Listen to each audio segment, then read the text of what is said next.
If you're an entrepreneur and you want to do something great, you're gonna have false start after false start.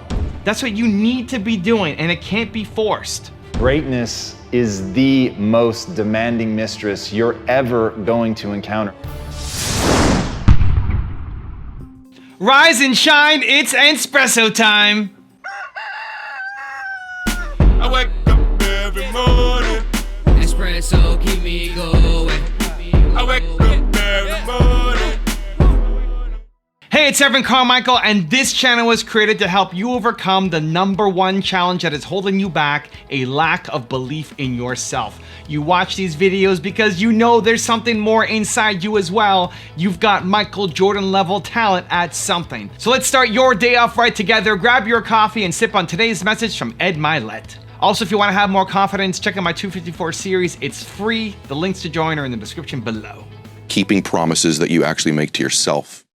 In other words, self-confident people really are self-trusting people. People quitting, chargebacks, flunking the exam. That's all gonna happen. Just get ready. If you're an entrepreneur and you wanna do something great, you're gonna have false start after false start. False start after false start. Get it going, then you don't. Get it going, then you don't. Your group grows, then it shrinks. I'm telling you right now, just know that. You're gonna make some money, then you're not.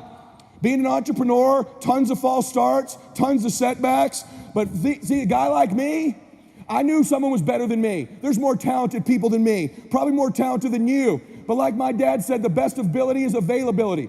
You might outwork me for 30 days or 60 days or 90 days, but you ain't gonna beat me over a year. You can't outwork me over 2 years. You aren't gonna outwork me over 3 years. I'm gonna get you eventually. I'm a dripping damn faucet. I just keep coming at you, just like you could be, right? Just like you could be. I just keep coming. You might think I'm knocked out, I just keep coming. I'm too damn tough to give up. Most people half-ass half their life all the time. I knew they were gonna get tired. They were gonna flinch. They were gonna get down. They may not quit. They might send a letter of resignation. They quit getting wide. They quit recruiting people. They quit improving themselves. They start sleeping in. They spend all their damn money. I'm not gonna do that stuff. I'm gonna save money. I'm gonna get up early. I'm gonna keep getting wide. I'm gonna stay relentless, just like you should. Don't give in to that stuff. Don't give in to the fears. Don't give in to the setbacks. You're gonna have failure. It's part of the game. This is why it's so important that you love what you do. It's why it's the #1 rule for success that comes up over and over and over and over again is people love what they do. The people who are winning at the highest level, they love what they do.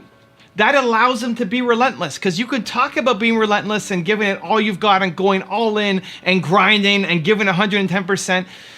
But if you don't love it, you're gonna quit.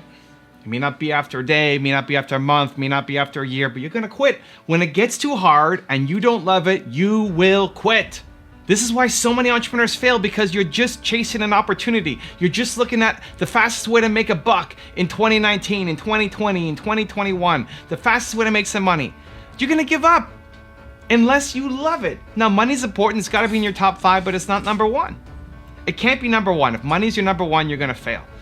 You just won't put in the work. The people who win have something that they put above money, and that's what allows them to wake up and be relentless and put in the work. You're looking at a guy here who sucked at making videos. You can go back on my channel, you can watch the first videos. I was nervous, I was shy, I still am an introvert, but it's through practice, through being relentless. I've had my channel for 10 years. I've made 5,000 or 6,000 videos across my more than 4 now, 9 or so channels. 5,000 or 6,000 videos, that's crazy, right? That's crazy, who does that? You have to love it. It doesn't feel like work. Making these videos is fun for me still. 10 years later, it's still fun for me. I'm excited. The second that it gets to be, oh, I gotta make videos, that's it, I'm out. Because the people who love doing it will crush me. I was looking at my YouTube thumbnail examples. I'm doing a YouTube course right now where I'm teaching people how to have success on YouTube, how to get your first 1,000,000 subscribers. Where is it? Get there, that gold button. Get one of those for you, right? You're a thought leader, you're an expert. I want you to get 1,000,000 subscribers. That's the course that I'm launching right now. So I'm looking at my thumbnail experiments.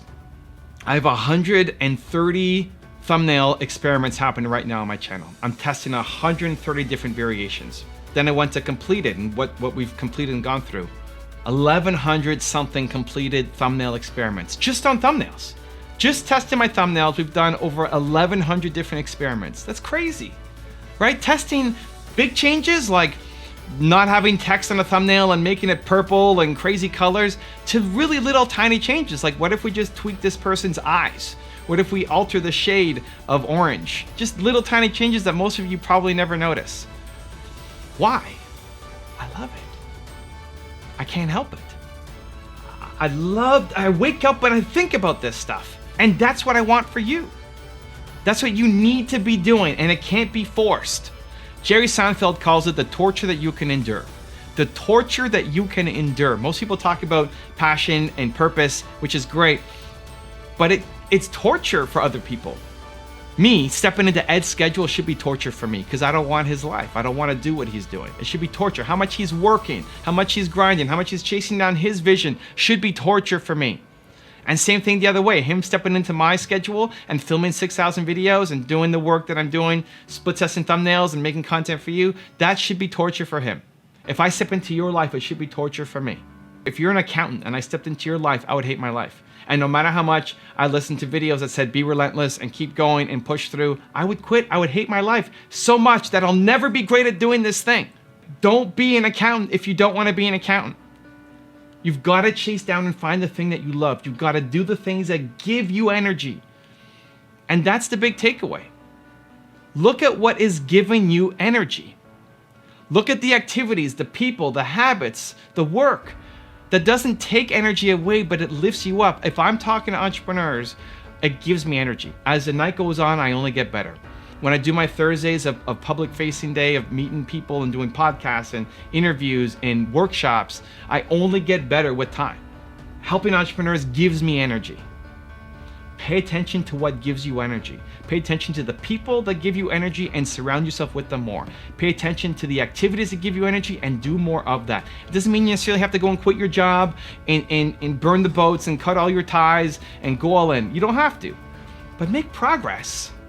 If every week you made a 1%, 2%, 3%, 5% improvement in the activities and the people that lift you up and give you more energy, man, your life in a year is gonna be dramatically different compared to where you are right now. You have to be relentless. And it comes only by doing work that you love and gives you energy.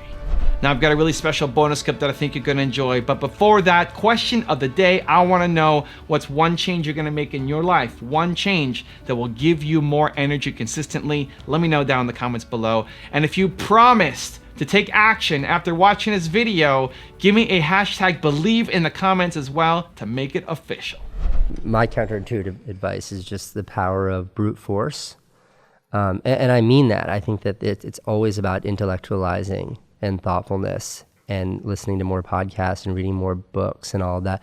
But I think at the end of the day, like it is brute force. It is hard work. It is an absolute unwillingness to accept failure, to accept no. And that's true with fundraising, and that's true with ideation, and that's true with making a YouTube video. And in how old am I now? 36. In the 18 years of my career, I found that to be the one sort of consistent, the one constant through everything. That in any version of success, it's been because of an absolute reluctance and of that sort of brute force. I will not stop moving until I achieve what I want to succeed or what I want to achieve. And every time that I would identify as a failure, it was because of a lack of that or questioning of that. And I think Beam 1.0 is a very good example. Like our product failed, but the company succeeded. And I think a lot of that comes back to sort of that absolute relentlessness and tenacity. Greatness is the most demanding mistress you're ever going to encounter. And I understand the advice that I'm about to give you is not for everyone. Most people should turn this off. But if you're gonna stick with me, if you're going to listen to what I have to say, it's because you want something tremendous in your life. You wanna stand out from everyone else. You wanna do something more than other people think is possible. You literally want to stand outside the norm. And if that's the case for you, then understand that as Albert Einstein said, only one who devotes himself to a cause with his whole strength and soul can be a true master. For this reason, mastery demands all of a person.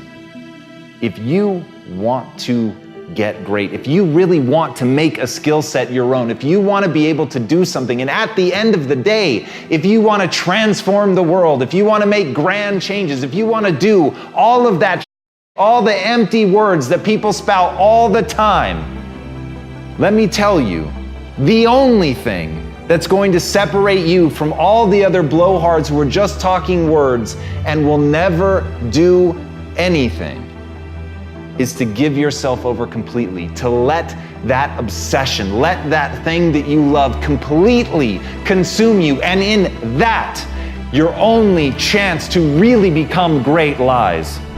If you want Ed Mylett's advice on how to sell your dream to people, check out the video right there next to me. I think you'll enjoy it.